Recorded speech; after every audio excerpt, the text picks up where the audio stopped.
Okay. तो last class में हम लोगों ने देखा था कि व्हाट इज बायसिंग, मोर, और नो बायसिंग में क्या होता है, और when we apply reverse bias तो क्या होता है, and when we apply forward bias तो क्या होता है। तो हमने देखा था लास्ट क्लास में कि जब हम पी साइड को, जो हमारा ट्राइवेलेंट टाइप है, और जो हमारा पेंटावेलेंट टाइप है वो एन टाइप है जिसमें हमने पेंटावेलेंट से डोपिंग किया है। तो अगर पी टाइप को हमने नेगेटिव वोल्टेज दिया है और एन टाइप को हमने पॉजिटिव वोल्टेज दिया है, तो दैट इज बेसिकली और रिवर्स बायस कंडीशन, जिसमें कि हम पी को नेगेटिव दे रहे हैं और एन को पॉजिटिव दे रहे हैं। तो this is basically a reverse bias condition. Okay. तो इसमें क्या होगा कि the current that will flow is known as reverse saturation current, और जिसका फ्लो जो जिसका डायरेक्शन जो होगा वो क्या होगा, वो अपोजिट डायरेक्शन में होगा, इस डायरेक्शन में होगा। ठीक है, जो हमारा डायोड का डायरेक्शन दिख रहा है इसके अपोजिट में होगा डायरेक्शन। ठीक है, तो ये हमने देखा था लास्ट क्लास में। और this current is due to mainly due to minority carriers only. Majority carrier के कारण कोई करंट फ्लो नहीं होगा इसमें, है ना। ओनली माइनॉरिटी करंट, माइनॉरिटी जो कैरियर्स हैं उसके कारण करंट फ्लो होगा इसमें। देन जो हमारा उसका जो ग्राफ है हमने देखा था लास्ट क्लास में कि ग्राफ कुछ इस तरह से आएगा, जिसमें कि अगर ये हमारा वोल्टेज और ये करंट का ग्राफ है, तो जो हमारा रिवर्स सैचुरेशन करंट होता है, तो वो पिको एम्पियर में या नैनो एम्पियर में होता है, और ये कुछ इस तरह का ग्राफ मिलता है हमें। ओके, जिसमें कि हम voltage V D is negative and I D is minus I S. Okay, तो ये हमने देखा था। देन हमने इसको अगर फॉरवर्ड बेस किया कि अगर हमें V D is greater than 0 volt है, इसमें कि हमने वी डी को पॉजिटिव वोल्टेज दिया, दैट मीन्स कि पी को पॉजिटिव वोल्टेज दिया और एन को नेगेटिव वोल्टेज दिया हमने। तो इस केस में जो है करंट का डायरेक्शन जो है वो जो हमारा डायोड का डायरेक्शन पॉइंट हो रहा है सेम डायरेक्शन में है। ठीक, इस डायरेक्शन में। और जो इसमें करंट फ्लो होगा वो mainly due to majority carriers होगा। माइनॉरिटी कैरियर के कारण बहुत ही कम करंट फ्लो होगा। इसमें कुछ माइनॉरिटी कैरियर के कारण भी करंट फ्लो होगा। वो क्यों होगा, क्योंकि यहाँ जो अ, मतलब जो एन साइड में जो होल्स हैं और पी साइड में जो इलेक्ट्रॉन्स हैं, वो भी it will swept into the N type, और जो यहाँ पे होल्स हैं it will swept to the P side. तो इसके कारण जो करंट फ्लो होगा वो इसमें होगा मैग्नेटिक कैरियर्स के कारण करंट, उसको बोलते हैं हम रिवर्स सैचुरेशन करंट, आईएस बोलते हैं इसको। तो ये हमने देखा था लास्ट क्लास में। यहाँ तक किसी का कोई डाउट है तो पूछ सकता है। Any doubt till now?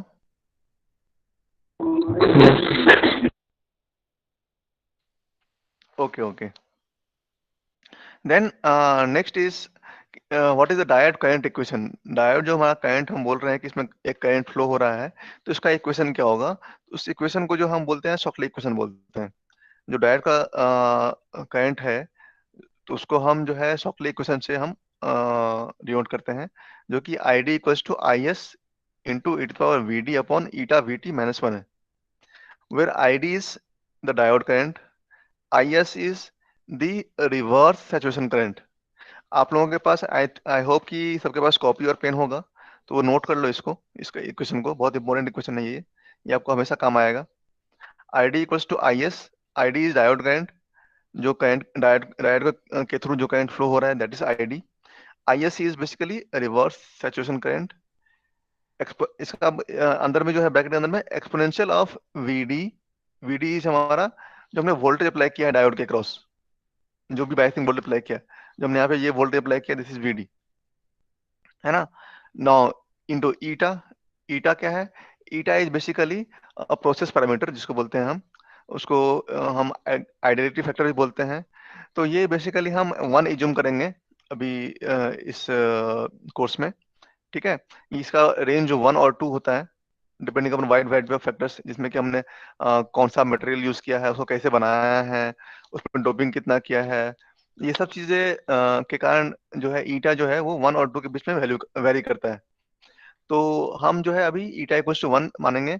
अगर मान लो कि एग्जाम में क्वेश्चन में दिया है ईटा का वैल्यू कि आपको ईटा का वैल्यू टू लेना है, तो वहाँ पे हम टू लेंगे उसका वैल्यू। ठीक है, until or unless it is specified that eta is value is given, तो हम उसको वन लेंगे normally. Okay, then what is vt? This is known as thermal equivalent voltage, उसका वैल्यू होता है के टी अपॉन क्यू होता है इसका, वेर के इज बोल्ट्जमैन कांस्टेंट जो हमें पता है 1.3 into 10⁻23 joules per kelvin, and T is temperature in kelvin, and Q is charge on electron. ठीक है, तो दिस इज वी टी। अब इतना वैल्यू -1 करेंगे, उसको ब्रैकेट में डाल देंगे, तो ये हमारा बन जाएगा आई डी इक्वल्स टू, जो हमारा डायोड करंट का इक्वेशन है वो हमारा बन जाएगा। तो आई डी इक्वल्स टू क्या होगा, आई एस जो कि हमारा रिवर्स सैचुरेशन करंट है, I S into E to power V D upon eta V T -1। Okay, सबको याद रहेगा ये चीज, इसमें किसी को डाउट कोई? वी टी इक्वल्स टू के टी बाई क्यू है। अब के टी बाई क्यू में चलो अभी एक एग्जांपल करते हैं कि मान लो कि हमारा टेम्परेचर जो है वो दिया हुआ है 27 डिग्री सेंटीग्रेड। ठीक है, 27 डिग्री सेंटीग्रेड को हम रूम टेम्परेचर भी बोलते हैं, it is also known as room temperature. ठीक है,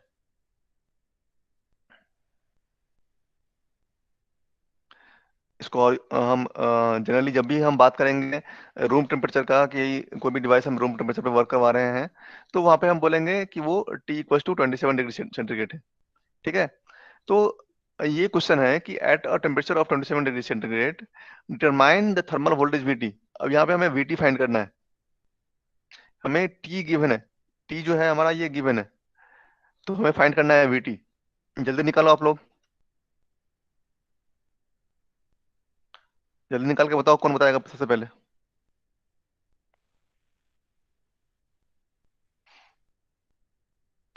सबके पास कैलकुलेटर है? सभी ने कैलकुलेटर बाय किया हुआ है क्या, साइंटिफिक कैलकुलेटर, या किसी के पास नहीं है? है सर। हाँ, तो कैलकुलेटर यूज करो, कैलकुलेटर में वैल्यूज पुट करो। जो एक चीज यहाँ पे आप लोग ध्यान रखनी है कि यहाँ पे टेम्परेचर दिया हुआ है डिग्री सेंटीग्रेड में, डिग्री सी में, और जो यहाँ पे टेम्परेचर है वो डिग्री केल्विन में है। तो you have to convert this temperature into kelvin, है ना? तो ये फॉर्मूला सबको पता होना चाहिए कि कैसे हम करते हैं कन्वर्ट, सेंटीग्रेड को केल्विन में कन्वर्ट करना है तो कैसे करेंगे। जिसको याद नहीं है वो यहाँ देख लो, उसको 273 इसमें हम ऐड कर देंगे। ठीक है, ये 273 इसमें हम ऐड कर देंगे 27 में, तो ये बन जाएगा केल्विन में। ओके, दैट मीन्स हो गया, ये 300 हो गया। अब हमारे पास टी पता है, टी 300, जो के है बोल्ट्जमैन कांस्टेंट वो हमें पता है, और क्यू पता है हमें, तो जल्दी बताओ कितना आएगा आंसर। 258.75 into 10⁻⁻4 volt। ओके, सबका ही जा रहा है? सबका इतना ही आ रहा है या इसमें से किसी का डिफरेंट आ रहा है?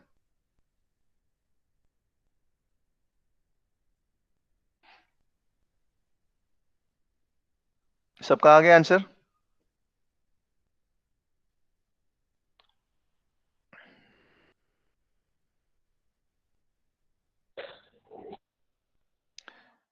किसी का नहीं आया तो बताओ। Sir 2.5 into 10 to the power -11। फिर से बोलो, फिर से बोलो। 2.58 into 10 to the power -11 volt।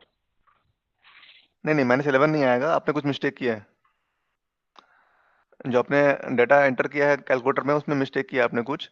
यहाँ पे जो 1.38 इंटू -23 है, इसको ठीक से पुट करो, और यहाँ पे -19 यस है, इसको सर, ठीक से मैंने पुट करो। -28 लिया हाँ है हाँ 23 की जगह, वो 10 to the power -23 है। यस सर, आ गया हाँ आंसर। हाँ। ओके, तो आई होप आप लोगों ने ऐसा किया होगा कि टेम्परेचर गिवन है, जिसमें कि टेम्परेचर कितना है, 27 डिग्री सेंटीग्रेड है, तो हमने क्या किया, हमने उसको कन्वर्ट कर लिया केल्विन में, तो ये हो गया हमारा 300 केल्विन। तो अब हमें वीटी निकालना है, तो के टी बाई क्यू फॉर्मूला पता है हमें। वीटी क्या है हमारा, thermal equivalent of temperature. VT is thermal equivalent of temperature. तो के टी बाई क्यू है, के का वैल्यू पता है हमें, टी का वैल्यू हमने निकाल लिया है, और क्यू का वैल्यू पता है हमें। तो इसको हम जस्ट सॉल्व करेंगे, तो हमारे पास कुछ ये वैल्यू आएगा, 25.875 मिली वोल्ट। मिली मतलब हो गया 10 पावर -3। तो इसको अगर मैं अप्रोक्सीमेट करना है तो 26 मिली वोल्ट हम इसको ले सकते हैं। ठीक है, तो जहां भी कैलकुलेस आगे हम कैलकुलेशन करेंगे और वहां पे हमें वीटी का वैल्यू पुट करना होगा एट रूम टेम्परेचर। ध्यान रहे कि एट रूम टेम्परेचर, जहां पे हमें वीटी का वैल्यू यूज करना है तो हम उसको अप्रोक्सीमेटली 26 मिली वोल्ट लिख सकते हैं डायरेक्टली विदाउट कैलकुलेटिंग। ठीक है, तो we will get approximate answer. Okay, no problem. Okay, यहाँ तो किसी को डाउट?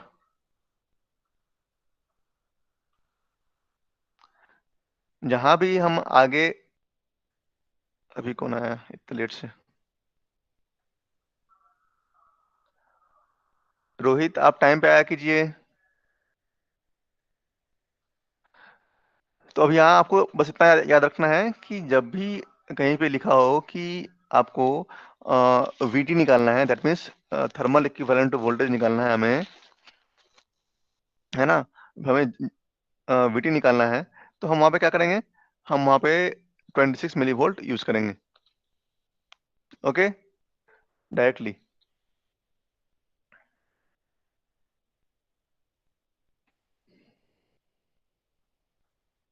रोशनी, आप इतना लेट क्यों आ रही हो?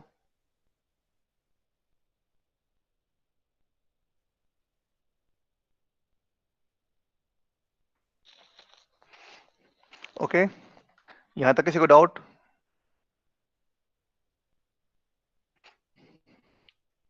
फिर आगे बढ़ते हैं। ठीक है, अब लेट्स सी कि हमने सब कुछ देख लिया कि हमने फॉरवर्ड बैच में, सॉरी, रिवर्स बैच में कैसे वर्क करता है ये, और उसका हमने ग्राफ भी देख लिया था।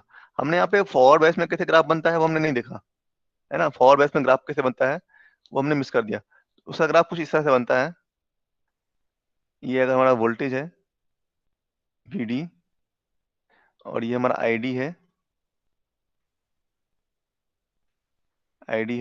ये मिली वोल्ट मिली एम्पियर में होगा।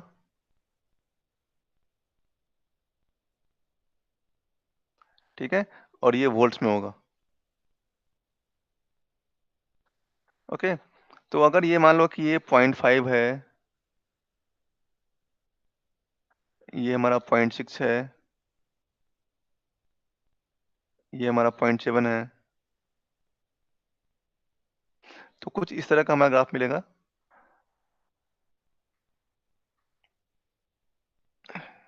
ऐसे आएगा और ऐसे। ठीक है, स्टार्टिंग में जब हमारा जो वीडी है वो 0.5 से कम है, तो ऑलमोस्ट जीरो करंट फ्लो होगा उसमें। ठीक है, जैसे जैसे उससे आगे बढ़ता जाएगा वैसे वैसे हमारा करंट जो है वो बढ़ता जाएगा एक्सपोनेंशियली। इसलिए आपने देखा होगा कि फॉर्मूला में ई है ना, ई टू पावर है। एक्सपोनेंशियल हमारा जो करंट फ्लो होता है, ये एक्सपोनेंशियल करंट फ्लो होता है ना। यहाँ पे आपको दिख रहा होगा दिस इज ई। ठीक है, अ, तो हाँ, ओके, यहाँ पे ग्राफ भी हमने दिया हुआ है। तो यहाँ पे देखो, ये हमारा आईडी है, ठीक है, और ये हमारा वीडी है। आईडी मिली एम्पियर में है और वीडी जो वोल्ट्स में है। तो जो हमारा ये जो अ, एक कर्व दिख रहा है आपको, कलर में दिख रहा होगा कर्व, ये कर्व जो है एक्चुअल कर्व है जो हमें जो डायोड हम लेते हैं कमर्शियली उससे मिलता है। तो आपको दिख रहा होगा यहाँ पे कि ये 0.3 है, 0.5 है, 0.7 है। तो इस तरीके से हमारा जो कर्व है वो एक्सपोनेंशियली इंक्रीज करता है। ओके, और ये कब होता है? जब हमने वीडी पॉजिटिव दिया है, मतलब कि हमने फॉरवर्ड बायस कर रखा है। उस केस में जो करंट का फ्लो है वो डायोड के जो हमारा डायरेक्शन है उससे सेम डायरेक्शन में होगा, इस तरह से होगा। और अगर ये हम बात करें रिवर्स बायस का, तो यहाँ पे जब वीडी हम नेगेटिव लेंगे तो जो करंट का फ्लो है वो इस डायरेक्शन में फ्लो होगा। ठीक है, यहाँ पे मिली एम्पियर में है और यहाँ पे पिको एम्पियर में है, या फिर नैनो एम्पियर में हो सकता है। ठीक है, ये ग्राफ बहुत इंपॉर्टेंट ग्राफ है, ये हमेशा एग्जाम में आता है।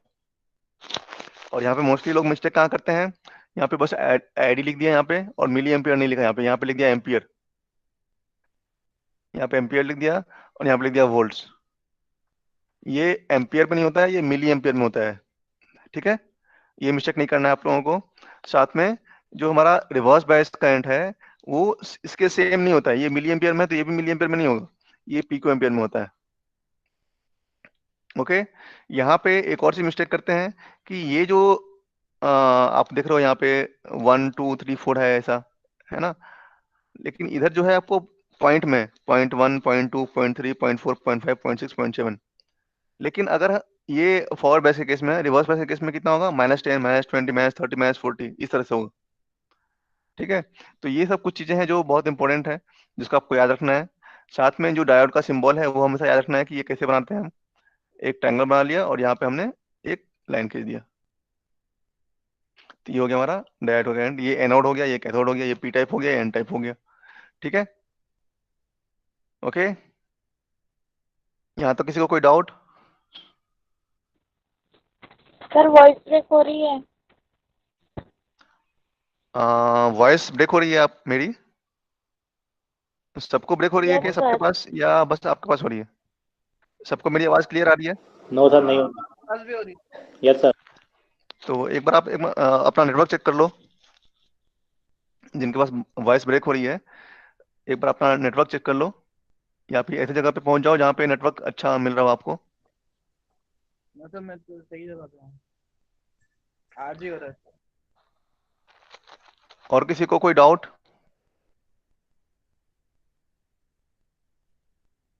आगे बढ़े तो। ओके, अभी हमने बात किया कि रिवर्स सैचुरेशन करंट का, आईएस का। अब आईएस जो है ये बहुत इंपॉर्टेंट रोल प्ले करता है, आईएस हमारा। ठीक है। जो हमने आईएस यहाँ पे बात किया, IS is basically reverse saturation current.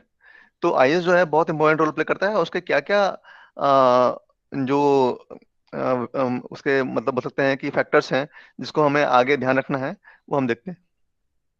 ठीक है। तो इसको हम एक तो बोलते हैं लीकेज करंट बोलते हैं इसको।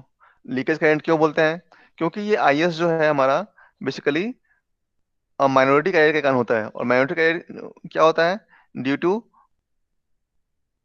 थर्मल, जो हमारा हमने टेम्परेचर इंक्रीज किया किसी भी डायोड के पास, तो उसके जो उसको थर्मल एनर्जी मिला, तो थर्मल एनर्जी से कोवैलेंट बॉन्ड ब्रेक हुआ और उससे एक करंट फ्लो कर रहा है।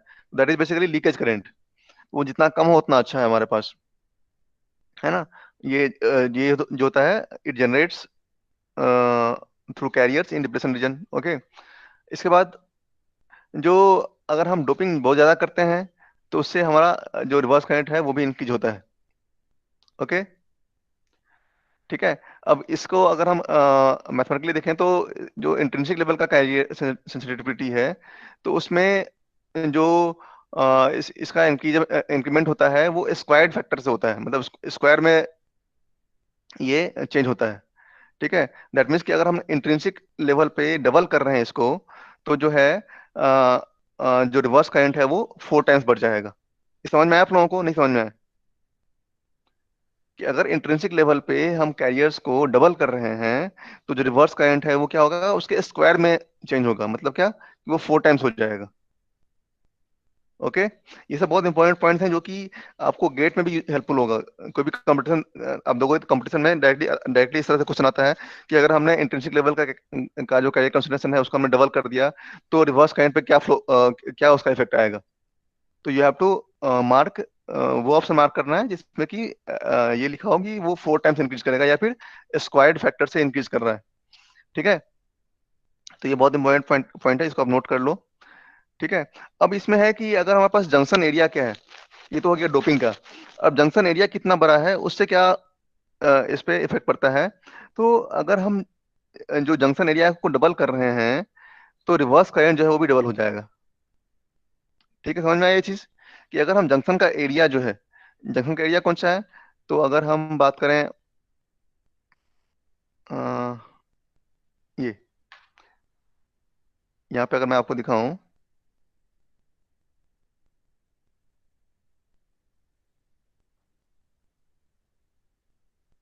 इसको अगर हम देखें 3D में देखें,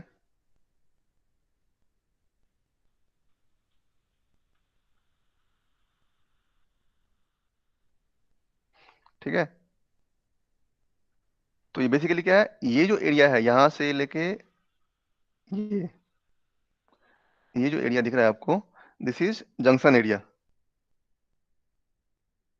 है ना।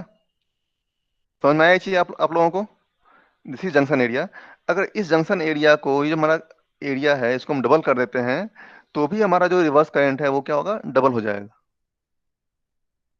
समझ में आया या आप लोगों को? जहां भी समझ में नहीं आया पूछ लिया करो। ओके। तो ये दो चीज हमने लर्न कर लिया अभी यहाँ पे, कि अगर डोपिंग लेवल हम चेंज करते हैं तो उसका स्क्वायर फॉर्म में हमारा रिवर्स करंट होता है चेंज। ठीक है। या फिर अगर हम जंक्शन एरिया को डबल कर रहे हैं तो रिवर्स करंट जो है वो भी डबल हो जाएगा। ठीक है। ओके। दैट मीन्स कि जो जहाँ पे हम हाई पावर डिवाइस बनाते हैं जिसमें कि हमें लार्ज करंट चाहिए होता है, तो वहाँ पे ऑब्वियसली हमें क्या करना होगा, हमें डायोड को मतलब लार्ज करना होगा साइज उसका। तो अगर डायोड के साइज को लार्ज करते हैं तो जंक्शन एरिया भी डबल हो जाएगा या लार्ज हो जाएगा। तो ऑब्वियसली वहाँ पे क्या होगा कि जो लीकेज करंट है या फिर जो हमारा रिवर्स सैचुरेशन करंट है वो भी हमारा ज्यादा मिलेगा वहाँ पे। ओके। अब इसमें एक और चीज है कि टेम्परेचर सेंसिटिविटी, टेम्परेचर से क्या फर्क पड़ता है इसका, क्योंकि हमें पता है कि रिवर्स करंट जो फ्लो होता है उसी वो किसके थ्रू होता है, वो मेनली होता है माइनॉरिटी एजेस के कारण। और माइनॉरिटी एजेस कैसे बनता है, वो बेसिकली बनता है थर्मल एनर्जी मिलने के कारण, जो हमारा कोवैलेंट बॉन्ड ब्रेक हो रहा है उससे होता है। तो ऑब्वियसली अगर हम टेम्परेचर को चेंज करेंगे तो उसमें इफेक्ट पड़ेगा ही। तो for every 5 degree C change in current, the level of reverse saturation current will double. अगर 10 डिग्री से चेंज कर रहे हैं तो जो हमारा करंट है वो भी डबल हो जाएगा एक्चुअल करंट से, है ना। जैसे जैसे हम डबल करेंगे वैसे मतलब हमारा फैब्रिक जो हमारा टेम्परेचर है वो इंक्रीज होते जाएगा, वैसे वैसे हमारा जो करंट रिवर्स करंट है वो भी हमारा डबल होता जाएगा। ओके। समझ में आया ये चीज? इसमें किसी को डाउट? तो बेसिकली ये 3 मेजर फैक्टर्स पे डिपेंड कर रहा है। कौन कौन से फैक्टर्स पे? डोपिंग पे, इसके बाद एरिया पे, और टेम्परेचर पे। तो डोपिंग अगर हम चेंज कर रहे हैं तो उसके स्क्वायर फैक्टर में हमारा रिवर्स करंट चेंज होगा। अगर हम एरिया डबल कर रहे हैं, सॉरी, है ना, एरिया का डबल कर रहे हैं तो रिवर्स करंट भी हमारा डबल हो जाएगा। और अगर हम टेम्परेचर को हम चेंज कर रहे हैं तो भी हमारा अगर पर 5 डिग्री सी हमारा डबल हो जाएगा। ओके। समझ में आया इतना? Now next important point is break down region. और ब्रेक डाउन क्या होता है वो हमें देखना है। ये बहुत ही इंपॉर्टेंट टॉपिक है। What is break down? अभी तक हमने देखा था कि जो हमारा डायोड है वो कुछ इस तरह का वर्क करता है, कि हमने देखा कि फॉरवर्ड बैच में कुछ इस तरह का करंट फ्लो होता है और रिवर्स बैच में कुछ इस तरह का करंट होता है। हमने ये देखा था अभी तक। ठीक है। हमने अब इसके आगे नहीं देखा कि अगर हम इससे आगे और वोल्टेज अप्लाई करें रिवर्स में तो क्या होगा। ओके। तो क्या होता है बेसिकली डायोड में, कि जब हम रिवर्स वोल्टेज इंक्रीज करते जाते हैं, है ना, हम अगर यहाँ तक देखें तो यहाँ तक हमने कोई दिक्कत नहीं है। लेकिन अगर हम और ज्यादा रिवर्स वोल्टेज को चेंज करते जाएंगे और इंक्रीज करते जाएंगे तो क्या होगा, एक टाइम आएगा जहाँ पे बहुत ही एक्सेसिव करंट फ्लो होगा। आपको यहाँ पे दिख रहा है कि बहुत लार्ज करंट फ्लो हो रहा है यहाँ पे। ठीक है। अब इससे क्या हो रहा है कि ये जो करंट फ्लो हो रहा है यहाँ पे लार्ज करंट, अगर हम और वोल्टेज को और इंक्रीज करेंगे तो इसके कारण हमारा डायोड गर्म हो जाएगा बहुत ज्यादा, और गर्म होके वो जल जाएगा। ठीक है। तो बेसिकली हमें ये ध्यान रखना होता है कि किसी भी डायोड का मैक्सिमम कितना रेटिंग है कि वो नेगेटिव वोल्टेज पे कितना ज्यादा नेगेटिव वोल्टेज तक काम कर सकता है ना। तो हर एक डायोड का एक मैक्सिमम रिवर्स करंट होगा जो कि जिसको वो झेल सकता है या उसको वो विथ स्टैंड कर सकता है। तो for each PN junction diode there will be a maximum reverse current that it can withstand. ठीक है। तो अगर रिवर्स करंट जो है उस मैक्सिमम रेटिंग से ज्यादा हो जाएगा तो डायोड जो है वो डैमेज हो जाएगा। ओके। अब इसको बोलते हैं हम, इसको डिनोट कैसे करते हैं, तो वी सबस्क्रिप्ट में B V break down voltage. Okay. और ये जो हमारा ये है I S, reverse saturation current. Okay. अब इसको हम बोलते हैं जीनर रीजन बोलते हैं। जीनर क्यों बोलते हैं हम आगे देखेंगे। अब जो है डायोड को हम दो पार्ट में डायोड का जो ब्रेकडाउन होता है वो दो टाइप का होता है। एक होता है एवलांचे ब्रेकडाउन और एक होता है जनरल ब्रेकडाउन। ठीक है। One is एवलांचे breakdown and second is general breakdown. ठीक है। What is एवलांचे breakdown? तो एवलांच इलेक्ट्रॉन क्या होता है कि जब हम वोल्टेज इंक्रीज कर रहे हैं और वोल्टेज बहुत ज्यादा इंक्रीज करते हैं हम, मान लो कि 20 वोल्ट, -20 वोल्ट, -30 वोल्ट, -40 वोल्ट, इस तरीके से हम वोल्टेज को इंक्रीज कर रहे हैं, तो जो होता है ब्रेकडाउन, उसको बोलते हैं एवलांच ब्रेकडाउन। अब ये होता क्यों है? ठीक है, ये एवलांच ब्रेकडाउन होता क्यों है? तो बेसिकली देखो कि अगर हम बात करें एक डायोड का, ठीक है, ये हमारा पीएन डायोड है, इसको हमने क्या किया, हमने इसको दे दिया रिवर्स बाइस। पी को हमने दे दिया नेगेटिव और एन को दे दिया हमने पॉजिटिव। ये मान लो कि ये पी साइड है और ये हमारा एन साइड है। ओके, अब इससे क्या होगा, जैसे हमने अपने आपको याद होगा कि जब हम बात कर रहे थे कि रिवर्स बाइसिंग में कैसे काम करता है, तो आपने देखा था कि जो इसका जंक्शन है, वो जंक्शन जो है,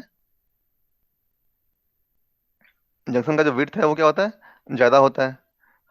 अगर आपको याद होगा, हमने बात किया था रिवर्स बाइस में, तो जो जंक्शन का विड्थ था, ये क्या था, ज्यादा था as compare to forward bias. Forward bias में क्या था, कम था, है ना? यहाँ पे दिख रहा है आपको, फॉरवर्ड बाइस में कम है और रिवर्स बाइस में ज्यादा है। तो वही हम यहाँ पे देख रहे हैं कि जब हमने एक पीएन डायोड को रिवर्स बाइस किया तो क्या हो गया, जंक्शन का विड्थ है वो ज्यादा हो गया। अब क्या होता है, जब हमने इसमें, इसको ध्यान से समझना सभी, कि जब हमने इसमें नेगेटिव वोल्टेज को इंक्रीज करने स्टार्ट किया हमने, है ना, जब हमने इसमें जो नेगेटिव वोल्टेज है उसको हमने इंक्रीज करना स्टार्ट किया, ये हमारा हम इंक्रीज कर रहे हैं इसको, ठीक है, रिवर्स में, नेगेटिव में। तो क्या होता है कि जो इधर कैरियर्स हैं, इधर कौन कौन से कैरियर्स हैं, इधर होल्स हैं, है ना, इधर होल्स हैं, और इधर क्या है, इधर इलेक्ट्रॉन्स हैं, ठीक है। तो ये जो कैरियर्स हैं, इस कैरियर्स के पास इतना काइनेटिक एनर्जी आता है क्योंकि हमने नेगेटिव वोल्टेज बहुत ज्यादा अप्लाई कर दिया। तो उस वोल्टेज के कारण क्या होगा, इसका काइनेटिक एनर्जी इतना ज्यादा हो जाएगा कि वो उसके सामने जो कोवैलेंट बॉन्ड आ रहा है उसको वो ब्रेक कर देगा, है ना। उस पर जैसे ही इम्पैक्ट होगा, जैसे कि मान लो कि अगर हम इसको समझाओ इस कुछ इस तरह से,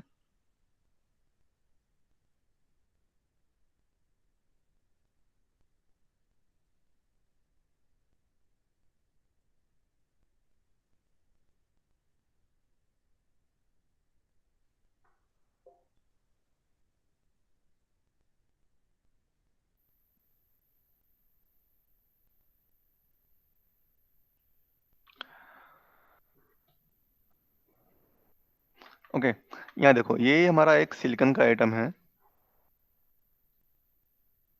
ये क्या है, ये मान लो कि ये हमारा फास्फोरस है, इसका इसके साथ क्या किया है इसने, कोवैलेंट बॉन्ड किया हुआ है, जिसमें कि एक इलेक्ट्रॉन यहाँ पे है, एक इलेक्ट्रॉन यहाँ पे है, ठीक है। ऐसे ही ये यहाँ से भी होगा, यहाँ पे भी होगा, यहाँ पे होगा, यहाँ पे होगा इलेक्ट्रॉन, यहाँ पे होगा इलेक्ट्रॉन, यहाँ पे इलेक्ट्रॉन, यहाँ पे इलेक्ट्रॉन है। अब क्या हो रहा है कि इस पे एक इलेक्ट्रॉन एक्स्ट्रा होगा, ये फ्री इलेक्ट्रॉन है। जैसे ही हमने रिवर्स बायस अप्लाई किया और लार्ज वोल्टेज अप्लाई किया वहाँ पे, तो क्या होगा कि ये यहाँ से मूव करेगा। अब मान लो ये इधर मूव कर रहा है इस साइड में, यहाँ ध्यान देना कि मान लो कि ये इधर मूव कर रहा है इस डायरेक्शन में, और ये इससे जाकर टकराया। जैसे ही यहाँ से टकराएगा तो क्या होगा, इस पे इम्पैक्ट होगा। अब क्योंकि इसका काइनेटिक एनर्जी इतना ज्यादा है कि वो उस काइनेटिक एनर्जी पे क्या होगा कि ये इलेक्ट्रॉन को यहाँ से वो डिस्प्लेस कर देगा, ये इलेक्ट्रॉन यहाँ पे आ गया, ये फ्री हो गया, ये इलेक्ट्रॉन। तो यहाँ पे क्या बन जाएगा, यहाँ पे बच गया होल, है ना। तो जैसे ही इसके काइनेटिक एनर्जी से टकराया ये, तो ये इलेक्ट्रॉन फ्री हो गया, और ये तो ऑलरेडी फ्री था, ठीक है। तो क्या हो गया कि इस तरह से क्या होगा कि एक से दो बनेगा कैरियर, है ना। एक इलेक्ट्रॉन था, उससे दो कैरियर बना, एक इलेक्ट्रॉन एक होल, एक इलेक्ट्रॉन और एक होल बना, ठीक है। अब इससे भी, इस इलेक्ट्रॉन के पास भी, क्योंकि ये भी फ्री हो गया अब, तो इससे भी क्या होगा, इस पे पास भी इतना काइनेटिक एनर्जी आ जाएगा कि इसके रास्ते में जो कोवैलेंट बॉन्ड आएगा उसको ये भी ब्रेक कर देगा। तो इससे दो निकलेगा, इससे दो निकलेगा, है ना, फिर इससे दो निकलेगा, इससे दो निकलेगा, इससे दो निकलेगा, इससे दो निकलेगा। तो ये एक चेन रिएक्शन हमारा हो जाएगा स्टार्ट, उससे क्या होगा, 1 से 2, 2 से 4, 4 से 8, 8 से 16, इस तरीके से बढ़ता जाएगा। अब इससे बढ़ते बढ़ते क्या हो जाएगा, मान लो कि वो हो गया, अभी 2 से 4 हो रहा है तो कोई ज्यादा फर्क नहीं पड़ रहा है ना। 2 से 4 हुआ या 4 से 8 हुआ तो ज्यादा फर्क नहीं पड़ रहा है, ये बहुत कम क्वांटिटी है। लेकिन ये होते होते जब मान लो कि 1 लाख हो गया, है ना, मान लो कि ये 1 लाख हो गया, अब 1 लाख से जो 2 लाख होगा, 1 लाख से होगा क्या होगा, डबल होगा, 2 लाख। तो जब 50,000 से 1 लाख हुआ तो ज्यादा फर्क, उतना ज्यादा फर्क नहीं पड़ा। लेकिन जब 1 लाख से 2 लाख हो रहा है तो 1 लाख एक्स्ट्रा कैरियर वहां पे हो रहा है डेवलप। तो क्या हो रहा है बेसिकली, कि वहां पे जो करंट है वो बहुत हाई करंट फ्लो होगा। ठीक है, चलिए यहीं पे दिखा देते हैं। तो ये हमारा एक जो कर्व बनेगा वो कुछ इस तरह का बनेगा, वो कुछ इस तरह का कर्व बनेगा, है ना। समझ में आ रहा है आप लोगों को?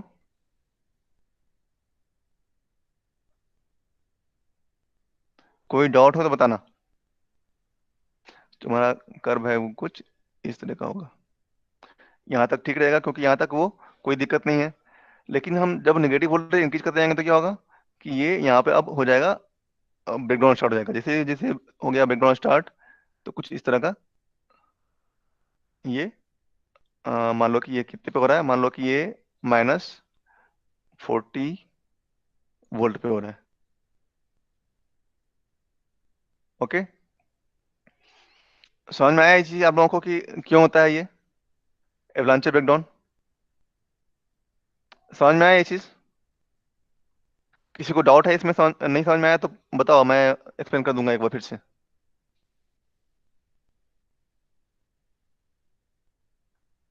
एवलांचे ब्रेकडाउन क्यों हो रहा है सबको पता है? इसमें किसी को doubt?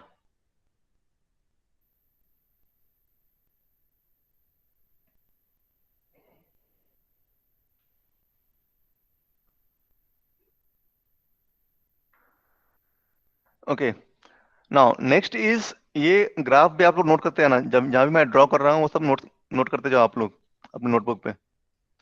Okay, now next is general breakdown. Now what is general breakdown? अब जनरल ब्रेकडाउन में क्या होता है कि एवलांचे ब्रेकडाउन से ये थोड़ा डिफरेंट है। डिफरेंट क्या है, कि एवलांचे ब्रेकडाउन में दो कंडीशन था, कि एक तो डोपिंग जो है वो नॉर्मल होना चाहिए। ठीक है, डोपिंग में कुछ हम ज्यादा चेंज नहीं कर रहे हैं, और वोल्टेज जो रिवर्स बायस हम अप्लाई कर रहे हैं वो बहुत ज्यादा अप्लाई कर रहे हैं। ये दो बहुत इंपॉर्टेंट पॉइंट है, कि डोपिंग हमारा नॉर्मल है या कम है, और जो रिवर्स वोल्टेज अप्लाई कर रहे हैं वो बहुत लार्ज है। ठीक है, अब उससे अपोजिट जो हमारा जनरल ब्रेकडाउन है वो क्या होता है, कि जब हमने डोपिंग बहुत हाई कर दिया। ठीक है, अब डोपिंग के हाई करने से क्या क्या फर्क पड़ता है, डोपिंग के हाई करने से क्या क्या फर्क पड़ेगा। अगर मान लो कि हमने, ये हमारे पास ये डायोड है, ठीक है, पीएन डायोड है। अगर नॉर्मल डोपिंग है तो क्या होगा, उसमें डिप्लीशन रीजन यहाँ से क्रिएट होगा इतना। ओके, ये अगर पी टाइप है और ये एन टाइप है, तो मैं बता रहा हूँ, तो ये क्या होगा, कि जो हमारा जंक्शन है वो कुछ इतने रीजन में बनेगा। लेकिन जब हम डोपिंग बहुत ज़्यादा करते हैं तो क्या होगा, जो हमारा जंक्शन है वो बहुत कम हो जाएगा। ये कम हो जाएगा, इतना हो गया।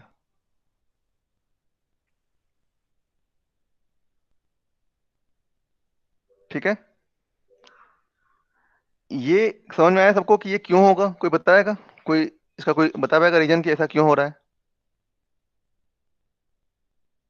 एनीवन? मैंने बताया अभी कि जब हमारा डोपिंग कम है तो हमारा जो डिप्रेशन विड्थ है वो ज़्यादा रहता है, और हमें जब हम डोपिंग इंक्रीज कर दिया तो डिप्रेशन विड्थ कम हो जाता है। ऐसा क्यों? एनीवन, कोई आंसर?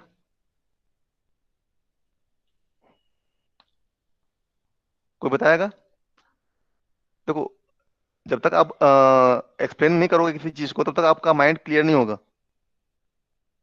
एनीवन, कोई भी लॉजिक लगा सकते हो कुछ भी, जरूरी नहीं है कि आपका सही हो। आई एम नॉट सेइंग कि आपका सही होना चाहिए आंसर। कुछ भी बताओ कि ऐसा क्यों हो रहा है।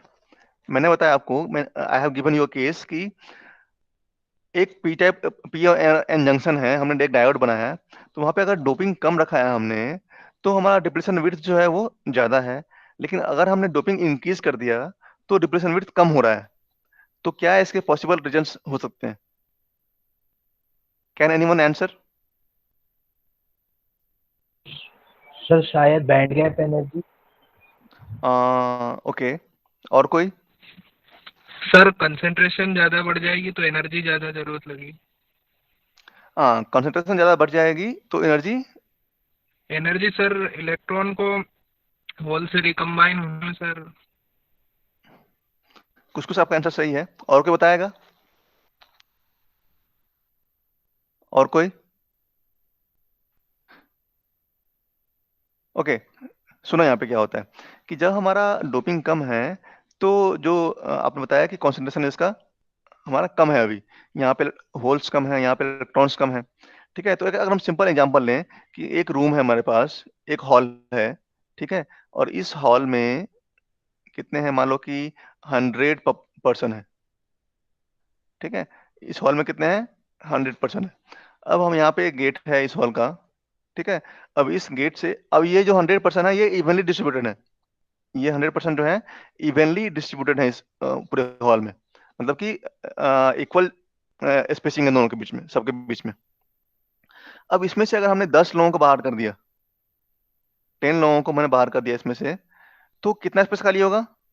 मान लो कि इतना खाली हो जाएगा स्पेस। ठीक है, अब अगर यही मान लो कि हमने यहाँ पे डाल दिया 1000, ये सेम हॉल है, उसी में हमने 1000 आदमी को ठूस दिया। अब इसमें से अगर हम 10 निकाल रहे हैं तो कितना खाली होगा जगह? ऑब्वियसली वो बहुत कम जगह खाली होगा, क्योंकि अब स्पेसिंग कम हो गया है। तो क्या होगा, हमें ओनली इतना जगह खाली होगा। समझ में आ रहा है ये चीज? एग्जाम्पल क्लियर है आप लोगों को? कि अगर ये हॉल है, इसमें 100 लोग थे, है ना, तो और 100 लोग इवनली डिस्ट्रीब्यूटेड थे इसमें, और उसमें से अगर हमने 10 को बाहर निकाल लिया तो इसका 10% बाहर निकल गया। अब 10% बाहर निकल गया तो क्या होगा कि इतना जगह खाली हो गया। ठीक है, लेकिन अगर मान लो कि उसी हॉल में 1000 लोग हैं, और 1000 लोगों में से हम बस 10 को ही निकाल रहे हैं बाहर, तो इसका ऑलमोस्ट 0.1% है ये। तो क्या होगा, बहुत बहुत कम खाली होगा ये। तो सेम एनालॉजी हम यूज कर सकते हैं यहाँ पे समझने के लिए। ठीक है, कि जब हमारा डोपिंग कम था, ठीक है, तो यहाँ पे जो जंक्शन फॉर्म हो रहा है वो क्यों फॉर्म हो रहा है कि इलेक्ट्रॉन्स और होल रिकम्बाइन करके एक यहाँ पे इलेक्ट्रिक फील्ड डेवलप करता है, और वो इलेक्ट्रिक फील्ड जो है फर्दर इलेक्ट्रॉन को यहाँ से यहाँ जाने में और यहाँ से यहाँ आने में उसको रोक रहा है। तो इसीलिए वहाँ पे एक डिप्रेशन रीजन क्रिएट हो गया, और यहाँ पे ये स्टेबल हो गया इक्विलिब्रियम पे। अब जब हमने डोपिंग इंक्रीज कर दिया तो जितना इलेक्ट्रॉन होल रिकम्बाइन कर रहा था वो तो वैल्यू फिक्स है कि उतने रिकम्बाइन करने से वहाँ पे एक इलेक्ट्रिक फील्ड डेवलप हो रहा है, तो वो तो फिक्स है। मान लो कि 10 है फॉर एग्जाम्पल, 10 नहीं होगा वहाँ पे, वो तो ज्यादा होता है, लेकिन एग्जाम्पल के लिए मान लो कि 10 है। तो यहाँ पे जो 10 रिकम्बाइन करेगा तो वो स्पेस क्या होगा, यहाँ पे बहुत कम होगा। इसलिए बोलते हैं कि डिप्रेशन विड्थ जो है वो वहाँ पे बहुत कम होगा in case of highly doped.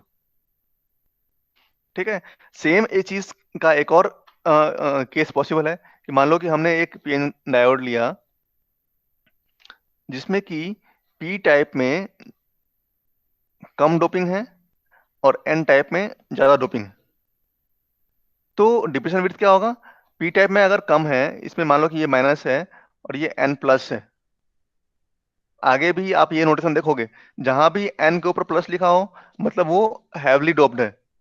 ठीक है, और जहां माइनस लिखा हो मतलब कि वो लेस डोप्ड है। ठीक है, तो मान लो कि ऐसा कोई केस है, यहाँ तो क्या केस था कि यहाँ पी और एन दोनों में सिमिलर डोपिंग था, या अगर इसको हम हाई कर रहे हैं तो इसको भी हाई कर रहे हैं, तो जो डिप्रेशन विड्थ है वो इवनली डिस्ट्रीब्यूट हुआ था, इस साइड भी इस साइड भी। जितना इस साइड आएगा उतना इस साइड भी आएगा। लेकिन अगर मान लो कि ऐसा कोई केस है जहाँ पे कि हमने होल का डोपिंग कम कर रखा है और इलेक्ट्रॉन्स का डोपिंग हमने बहुत हाई कर रखा है इस साइड में, तो क्या अभी भी डिप्रेशन विड्थ का जो पेनेट्रेशन होगा वो सेम होगा दोनों side? Is that so? Same होगा या नहीं होगा? नहीं होगा। पी पी साइड में, क्योंकि यहाँ पे कम डोपिंग है, तो यहाँ पे ज्यादा आएगा डिप्रेशन विड्थ, और एन साइड में कम आएगा। सेम वही रीजन जो मैंने बताया यहाँ आपको कि यहाँ और यहाँ से जो इलेक्ट्रॉन्स या होल्स आ रहा है, जो इधर हम रिकम्बाइन कर रहे हैं, वो नंबर सेम है। ठीक है, तो इधर से जो अगर सेम नंबर निकल रहा है तो इधर ज्यादा स्पेस ले रहा है वो, और इधर कम है, क्योंकि यहाँ पे डेंसिटी ज्यादा है। डेंसिटी ज्यादा है तो यहाँ पे क्या होगा, स्पेस कम यहाँ पे वैकेंट होगा। तो इस तरीके से अगर कहीं पे आपको इस तरह का आता है सिचुएशन जहाँ पे कि इवनली डोपिंग नहीं है, यहाँ पे कम है इधर ज्यादा है, तो उसी हिसाब से जो पेनिट्रेशन ऑफ डिप्रेशन विड्थ होगा वो भी डिफरेंट होगा एज डोपिंग। जिधर डोपिंग ज्यादा होगा उधर हमारा पेनिट्रेशन कम होगा, जिधर डोपिंग कम है उधर पेनिट्रेशन ज्यादा होगा हमारा। ये सबको क्लियर है इतना? इसमें किसी को डाउट? यहाँ तक किसी को डाउट? ये बहुत इंपॉर्टेंट कॉन्सेप्ट है, इसमें किसी को डाउट है तो पूछ सकता है वो, सर कि आप ये चीज आपको डायोड में आप लर्न कर रहे हो, सेम कॉन्सेप्ट यूज होगा ट्रांजिस्टर में, और सेम बीजेटी में, और सेम जो कॉन्सेप्ट है वो यूज होगा हमारा मॉसफेट में भी। तो बहुत इंपॉर्टेंट कॉन्सेप्ट है ये, कि डिप्रेशन विड्थ का पेनिट्रेशन कैसे होता है और कितना होता है। इसमें किसी को डाउट है तो पूछ सकता है अभी फिर से। I will try to explain. किसी को डाउट है अभी तक?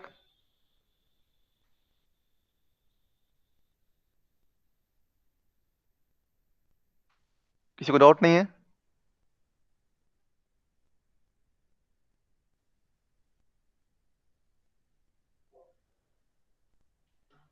किसी को डाउट? ओके, तो फिर एक और चीज समझते हैं यहाँ पे, इलेक्ट्रिक फील्ड का कॉन्सेप्ट, जो कि बहुत इंपॉर्टेंट है। कि अगर हमारे पास एक पीएन डायोड है, ठीक है, और हमने क्या किया है, ये पी टाइप है और ये एन टाइप है। ओके, तो अब यहाँ पे जो डिप्रेशन विड्थ क्रिएट हो रहा है यहाँ पे, तो बेसिकली क्या हो रहा है यहाँ पे, कि यहाँ पे एक वोल्टेज हो रहा है डेवलप। हम क्या बोलते हैं, यहाँ पे एक इलेक्ट्रिक फील्ड डेवलप हुआ है, जिसके कारण जो यहाँ से इलेक्ट्रॉन है वो यहाँ पे नहीं पहुंच पा रहा है अब। मतलब अब ये डिप्रेशन विड्थ जो है वो और ज्यादा नहीं हो रहा है पेनिट्रेशन इसका। ऐसा क्यों हो रहा है?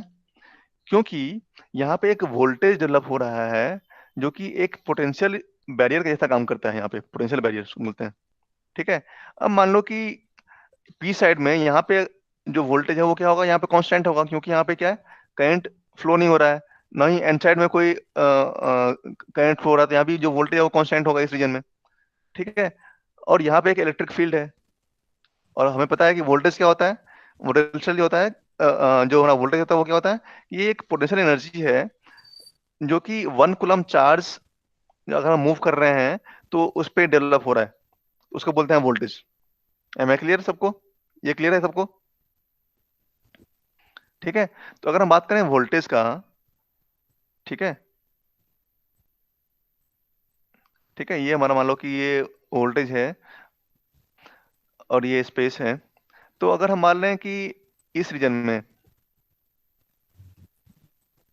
है ना, यहाँ से यहाँ तक क्या होगा, मान लो कि ये वोल्टेज लेवल है हमारा, और ये वोल्टेज लेवल यहाँ से यहाँ तक कांस्टेंट होगा, देयर इज नो चेंज, है ना, यहाँ से यहाँ तक कोई चेंज नहीं होगा। अब क्या हो रहा है यहाँ पे, क्योंकि एक इलेक्ट्रिक फील्ड हो रहा है develop, this is electric field. Electric field क्यों हो रहा है? क्योंकि यहाँ पे नेगेटिव आयंस हैं और यहाँ पे पॉजिटिव आयंस हैं। आपको पता होगा कि यहाँ पे नेगेटिव आयंस होता है, यहाँ पे पॉजिटिव आयंस होता है। तो अब नेगेटिव आयन पॉजिटिव आयन है तो क्या है, वो चार्जेस है वहाँ पे, लेकिन चार्ज कैरियर नहीं है। तो उस चार्जेस के कारण यहाँ क्योंकि यहाँ नेगेटिव है यहाँ पॉजिटिव है, तो एक पोटेंशियल, एक यहाँ पे इलेक्ट्रिक फील्ड डेवलप हुआ है इस डायरेक्शन में। अब यहाँ से यहाँ तक क्या है, उसका पोटेंशियल एनर्जी कांस्टेंट था।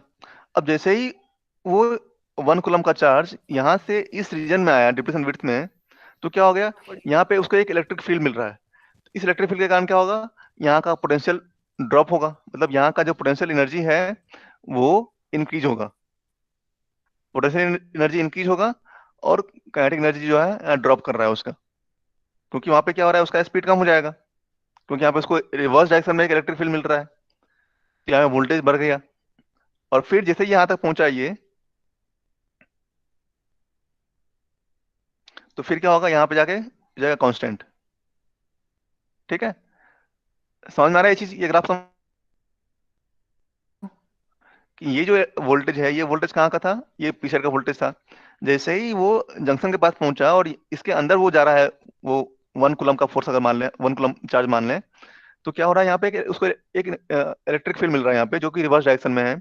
तो उससे क्या होगा, यहाँ पे जो है इसका पोटेंशियल एनर्जी जो है वो क्या होगा, इंक्रीज होगा। सॉरी, पोटेंशियल एनर्जी क्या होगा, डिक्रीज होगा। और डिक्रीज होने से क्या होगा, यहाँ पे एक इसका जो वोल्टेज है वो इंक्रीज होगा।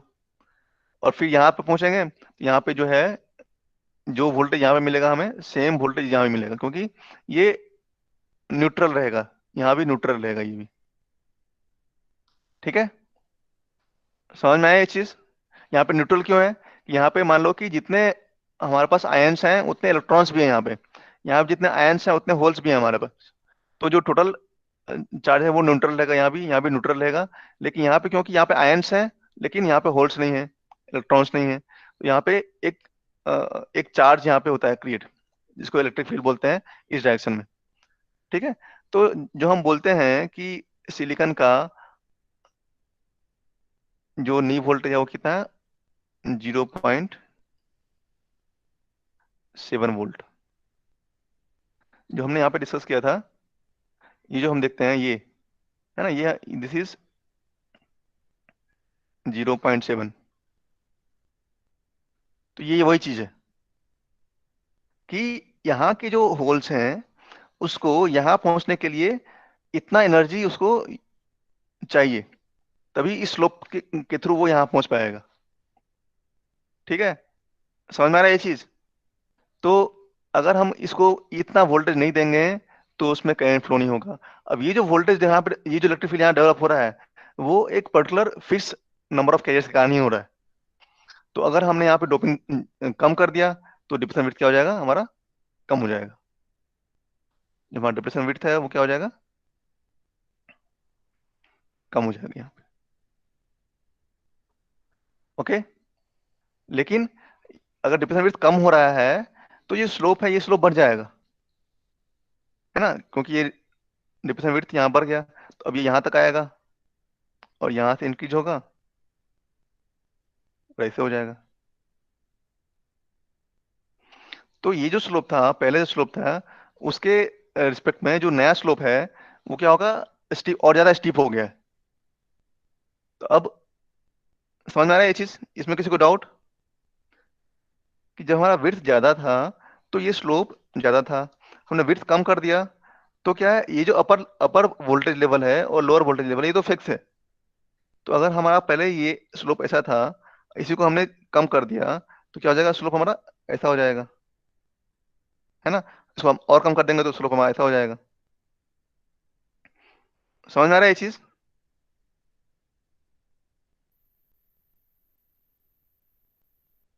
या समझ में नहीं आ रहा है, ये क्लियर है या नहीं है क्लियर, ये भी बहुत इंपॉर्टेंट कॉन्सेप्ट है। अगर समझ में नहीं आया तो बताओ।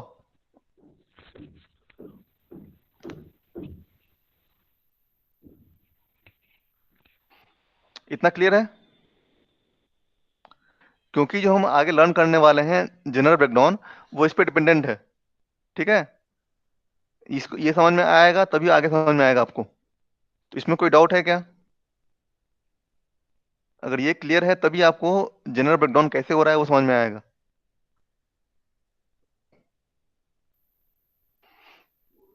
यहाँ तो कोई डाउट किसी को,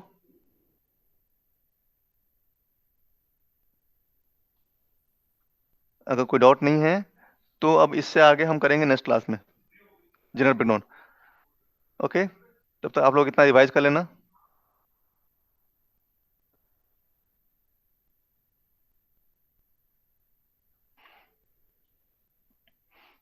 और किसी के पास डाउट है अभी तक के क्लास में तो पूछ सकता है वो, कोई भी चीज़ समझ में नहीं आया हो तो पूछ सकता है।